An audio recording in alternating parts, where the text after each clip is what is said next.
virtual reality is making a comeback on the Nintendo Switch 2.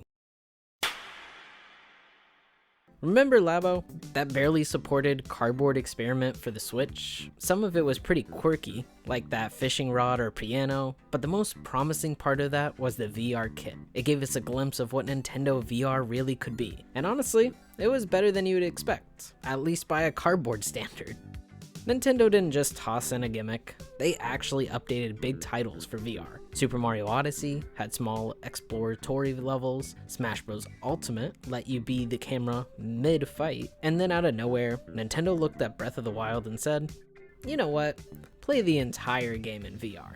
And I loved it. Even after playing through it on Wii U, then again on the Switch, experiencing Hyrule in VR felt fresh. Yeah, it was blurry. Yeah, holding the system up with no head strap felt like a gym workout after a while, but the immersion, there was nothing like it for me, which prompted the desire for me to dive in to VR fully with Quest 2, all because of Labo. Something that you don't really get until you try it. That being said, Switch VR had its flaws. A 720p resolution, split in half for VR, poor refresh rate, and no strap made it more of a novelty than practical. But now with the Switch 2, with upgrades, Nintendo has a real shot at giving VR the support it deserves. The Switch 2 is shaping up to be something special, and we're talking about a full 1080p screen, 120Hz refresh rate, VRR. Now that's the kind of power that starts to blur the line between console and PC. And it's looking like the console of the generation. With all these enhancements, it might just have a surprising trick up its sleeve, VR.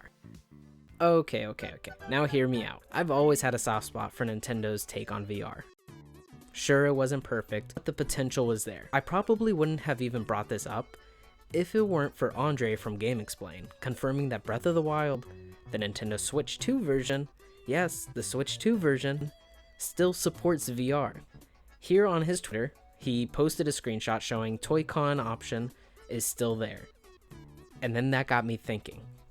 Could we really be looking at a Labo VR 2 for Switch 2?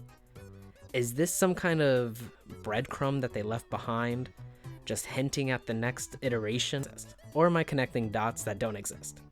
Probably, who knows? But you know what?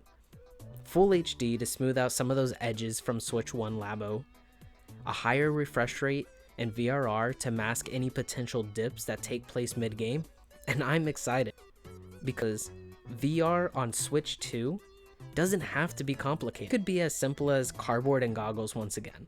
The Joy-Con already have gyro, and with the Switch 2's improved performance, strapping the console to your head, I mean, it doesn't sound so crazy anymore. They'd be perfect for something like Beat Saber, fast, responsive, and immersive. And let's talk about some games. Resident Evil 4 VR on the Switch 2? I mean, come on. Who wouldn't want to dodge the infected villagers and face off against a chainsaw-wielding maniac in full VR? And it could totally work. Joy-Cons in hand, Switch 2 on your head, you're there, you're immersed. And that's not even thinking about if Nintendo released their own Mario VR game. Platforming in VR would be so strange, but being as Mario, I mean, it just sells itself. Of course, this is all wishful thinking. Maybe VR is just a forgotten experiment in Nintendo's eyes.